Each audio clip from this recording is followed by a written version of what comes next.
Nuus vanaand. Die minister van Openbare Ondernemings, Pravin Gordhan, vra ook dat die voormalige Eskom bestuurshoof die name bekend maak van diegene wat hy by korrupsie impliseer. Die rol van vroue in die hernubare energiebedryf by die Enlit Afrika konferensie in Kaapstad bespreek. En 'n olyfplaas in die Klein Karoo kry 'n internasionale toekenning vir die beste olyfolie ter wêreld.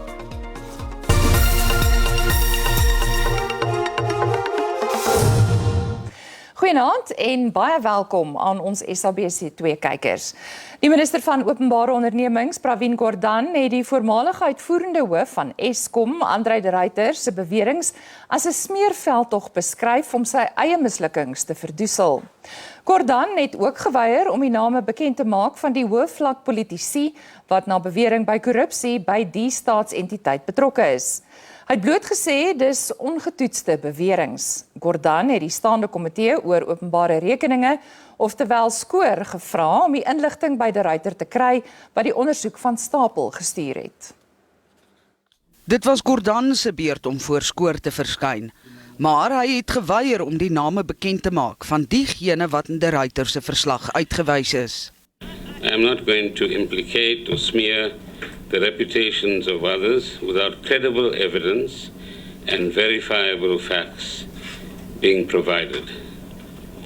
Intelligence dossiers, as some of you might remember, have done a great deal of harm and immeasurable damage to our country and to its institutions and, by the way, to individuals.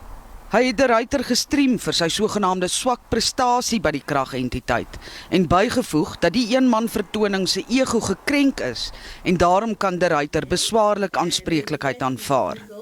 To utilizing swart kafar tactics, which everybody conveniently forgets when they write what they write. You know, it really, for those of us that were activists during the 70s and 80s, reminds us about what the apartheid state, in particular P.W. Botha and company, utilized to mobilize white voters at the time. LPS wou weet waarom hy nie onmiddellik opgetree het toe die beweringe van hoëvlak politici se betrokkenheid by korrupsie gemaak is nie. There's nothing on the table which says the allegations that were made by the CEO of Eskom were pursued. Nothing whatsoever. And that's for me the nub of the concern. Die spesiale ondersoekeenheid het intussen bevestig dat hy besig is om die private ondersoekverslag te bestudeer. Approaching the company that investigated, that is if the report cannot be found anywhere, so that we can subpoena, if need be, the said report, because we believe that it will enable and assist our investigations. Gordhan het ook aan skoor gesê dat hy nog nie die verslag onder oog gehad het nie. Die presidensiële raadgewer, Dr. Sidney Mafumadi, sal volgende voor die komitee verskyn. Die komitee sal daarna besluit of 'n volskaalse ondersoek na de Ruyter se beweringe van stapel gestuur sal word.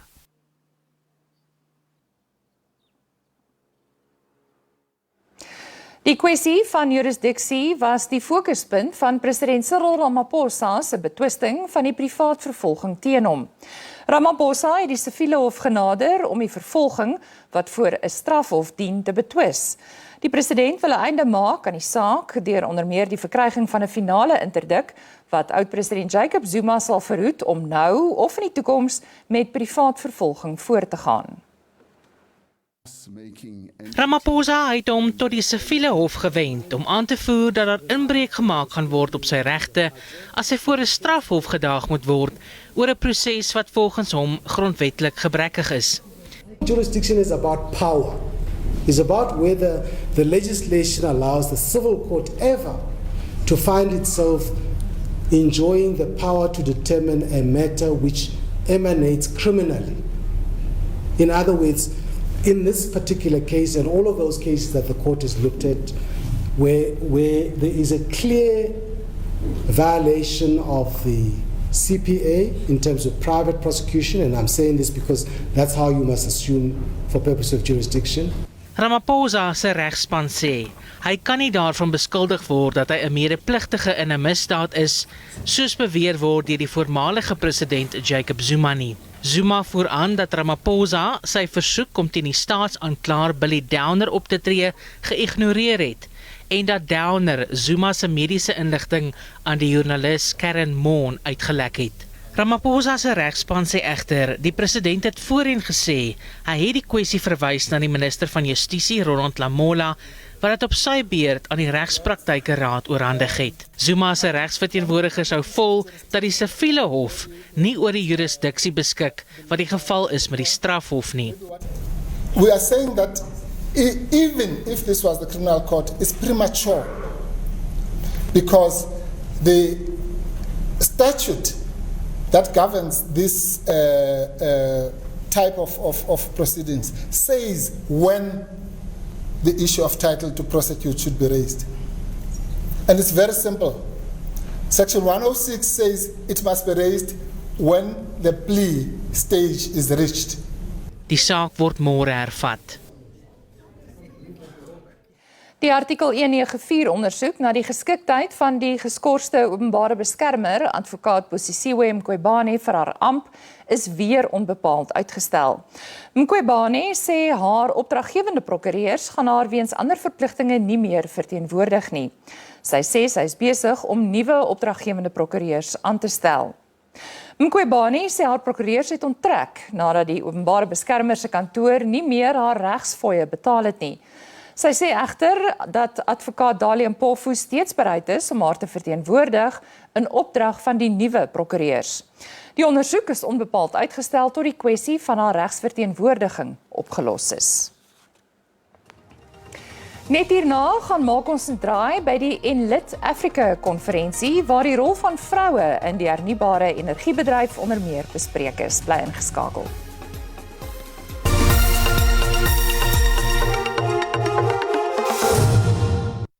Maak kontak met SABC Nuus. Jy kan ons nader met enige nuusvoorstelle, stories, anonieme wenke of selfs kwessies in jou gemeenskap. Skakel ons by 011 714 6133 of stuur 'n e-pos aan news@sabc.co.za. SABC Nuus, jou stem onafhanklik, onpartydig.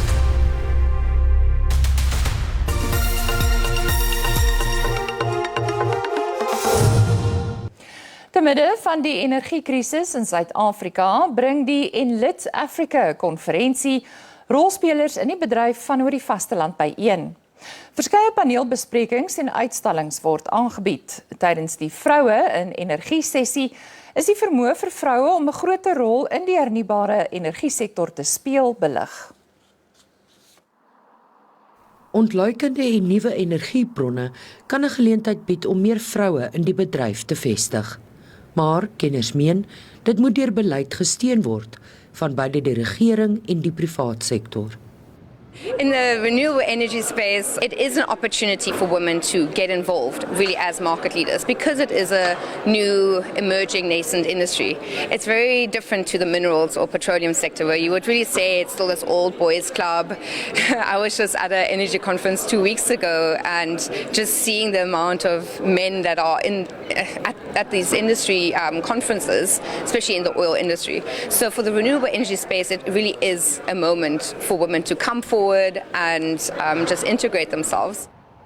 Mynbou speel steeds 'n belangrike rol in die energiebedryf, veral in Suid-Afrika. Maar dit bly steeds 'n moeilike bedryf vir vroue om hulle voete te vind. Die bemagtiging van vroue moet reeds begin in skole om te verseker dat hulle 'n meer beduidende rol in die toekoms kan speel. We continue to be discriminated against because we are women. There continue to be so many barriers to entry, so many opportunities in order to continue to climb that corporate ladder. And I think a lot of women just are not empowered enough as well to speak up against these challenges. And as a result, sometimes we end up perpetuating this bias and discrimination as it exists. Die Departement van Minerale Hulpbronne en Energie sê hy het 'n strategie en implementeringsplan om meer vroue in die bedryf te vestig. Hy doen reeds onder meer samesprekings met finansiële instellings ter ondersteuning van vroue. We are going to meet with IDC and Development Bank to see how they can also support women from big projects. We have women that are already owning IPPs in South Africa, and we want more to do that. We also have women that are strong in terms of supplying services to the different sectors within the energy space, and we are making sure that they get promoted and get accepted. Byeenkomste soos en Lid Afrika, vroue in energie sessies, speel 'n belangrike rol in onder meer die bou van netwerke. The need for women empowerment in each and every sector is dire, and working across these sectors has also opened the opportunity to connect women from various sectors to come together to unpack pertinent issues that we might think only pertain to that specific sector, but in actual fact, it's across the board. Mariska Botha, SABC Nuus, Kaapstad. In die Amerikaanse hoofstad Washington DC is daar positiewe tekens in die onderhandelings om die VSA se skuldplafon te verhoog. Volgens die land se departement van finansies gaan die VSA teen 1 Junie nie sy skuldverpligtinge kan nakom indien sy vermoë om nog skuld aan te gaan nie verhoog word nie. 'n Vergadering tussen senior demokrate insluitend president Joe Biden en senior republikeine het slegs 'n uur geduur. Tog was die republikeinse spreker van die Huis van Verteenwoordigers, Kevin McCarthy, relatief positief daarna. McCarthy het Biden se aanstelling van 2 lede van sy administrasie as toegewyde onderhandelaars verwelkom. That doesn't mean we're going to get to an agreement. All it means is I think the process is a better process, is something I've been requesting for a long time, that gives us a structure to actually be more productive, but a short time frame to get it done. Die Amerikaanse nasionale skuld word tans beperk op 31,4 miljoen dollar, oftewel 605 biljoen rand. Dit is normaalweg blote formaliteit vir die Kongres om die skuldplafon te lig. Veral die Republikeinse party gebruik egter graag, in jare wat hy nie die Withuis beheer nie, die noodsaaklike maatreël om toegifte af te dwing van die regering. Sedert die vroeë jare 60 het elke demokratiese president met moeite en in sommige gevalle groot ontwrigting die verhoging goedgekeur gekry. Slegs een Republikein, Ronald Reagan, het in die tydperk dieselfde struikelblokke beleef. Hoewel federale dienste 'n paar keer tydelik opgeskort moes word omdat die land nie sy werknemers kon betaal nie, het hy nog nie sy skuldverpligtinge versuim nie. Sou dit gebeur, sal groot skade aan sy ekonomie en gevolglik die wêreldekonomie waarskynlik volg. Biden het vandag vertrek op 'n besoek aan Asië. Hy het egter besoek aan Papua Nieu-Guinea en Australië afgelas weens die skuldkrisis. Motorryers kan in Junie 'n blaaskans by die brandstofpomp te wag te wees, ondanks 'n swak rand. Dit sal welkome verligting bring vir miljoene motoriste en verbruikers wat ekonomies swaar trek. So sake tans staan, voorspel die Outomobielassosiasie 'n daling van sowat R1 per liter in die prys van albei oktane petrol. Die dieselprys sal na verwagtinge verdere sowat R1.30 per liter goedkoper word. Die prys van parafien behoort met sowat 80 sent per liter te verlaag. Die pryse is onderworpe aan veranderinge, maar die AA is vol vertroue dat brandstofpryse in Junie sal verlaag. En ons kyk nou na 'n kort samevatting van vandag se markaanwysers. Die rand het sterker verhandeling vanoggend uitgewis en teen 5:00 vanmiddag verder verswak. Syfers oor die stand van kleinhandelverkope het weer die vernietigende gevolge van beurtkrag vertoon en die eenheid afgerem. Die JSE se indeks van alle aandele het effens verbeter, hoofsaaklik danksy goeie vertonings deur nywerheids- en hulpbronaandele. Die goudprys het verswak en verhandel onder $2000 per fyn ons teen die sluiting van die JSE. Brent-olie was duurder, met beleggers wat glo dat groeiende Chinese olieaanvraag wêreldwye aanvraag 'n hupstoot kan gee. En ons het ongelukkig nie betyds die landbougewasse van die JSE ontvang nie. 'n Olyfplaas aan die buitewyke van De Rust in die Klein Karoo het 'n internasionale toekenning vir die beste olyfolie ter wêreld ontvang. Met Suid-Afrika, wat van die wêreld se kleinste produsente is die toekenning besonders. Die De Rustica olyflandgoed het met groot produsente wêreldwyd meegeding en die Evolium toekenning gewen wat die gehalte van ekstra suiwer olyfolie beoordeel. Met Suid-Afrika wat net 'n druppel tot die wêreld se olyfolieproduksie bydra, laat die toekenning hom kop en skouers bo wêreldmededingers uitstaan. Die Klein Karoo plaas het die wêreld se topprodusent van olyfolie, Spanje, uitgestof, asook die res van die Mediterrane olyfoliereuse. Well, it is indeed, and in fact, it's the first time that a country that is not that in a state that was not either Spanish or Italian has won this award. So it's not just that we come from the southern tip of Africa and won the world, but indeed, the Greeks haven't won the award, the Moroccans, the Tunisians, the Turks, and so forth and so on. Because, as you may know, some 94% of all the olive oil in the world is produced within 50 kilometers of the Mediterranean Sea.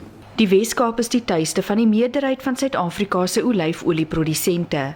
Terwyl die land 80% van sy olyfolie invoer, dra hy minder as 1% by tot die wêreld se produksie. So dis kwaliteit teenoor kwantiteit. Die kwaliteit is nie topgehalte nie. As gevolg van die swak rand raak dit 'n baie duur oefening. Ons het daarin gesien dat ons kan nie met volume meeding nie, ons gaan met kwaliteit meeding. En huidiglik is ons suksesvol en want daar is 'n gedeelte in die mark wat werklik uitstekende olyfolie waardeer. Alhoewel dit 'n klein afdeling in die landbousektor is, doen die olyfboerdery sy deel om by te dra tot werkskepping en die ekonomie. Well, like all agriculture, it's quite labor intensive, and we employ 45 permanent people. We employ about 200 people during the picking season. The South African olive oil industry generally is a good additive for South Africa, because previously all the olive oil consumed in South Africa was imported. Right now, I think about 70% of the olive oil consumed in South Africa is produced by South African farmers, and that figure should frankly become 100%, and we should start exporting more. Behalwe dat die olyfolie die algehele kampioen tussen die 1000 deelnemers was, het die olyfolie ook 'n magdom ander toekennings ingepalm. Tanya Krause, SABC Nuus, De Rust in die Klein Karoo. Baie geluk.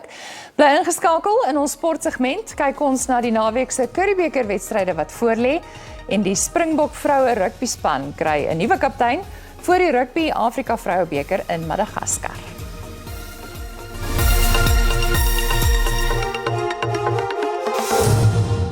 Komisa Kawe gaan die Springbok vroue rugbyspan aanvoer in die beseerde Nolosindiso Boys se plek by die Rugby Afrika Vrouebeker in Madagaskar. Die span gaan oor die volgende 2 weke by die toernooi kragte meet teen Kameroen, Kenia en Madagaskar.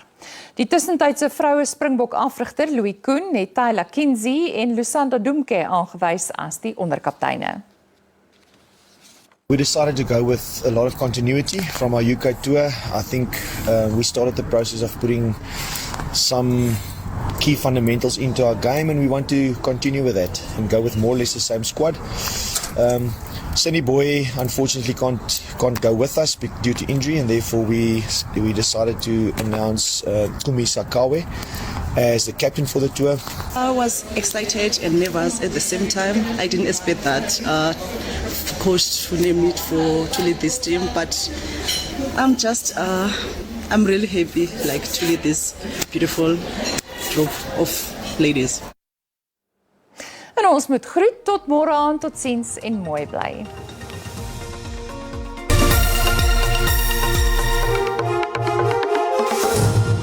Goeienaand vanuit 'n koue Johannesburg, baie welkom by die weersentrum. Vanaand verwag ons ligte reën in die noorde van die land en dis oor Limpopo en Noordwes en dan ook 'n 60% kans vir reën allangs die kuslyn van die suidkus, 'n koue front wat inbeweeg en dan 'n baie sterk wind langs die Oos-Kaap en ook 'n matige sterk wind langs Kaapstad.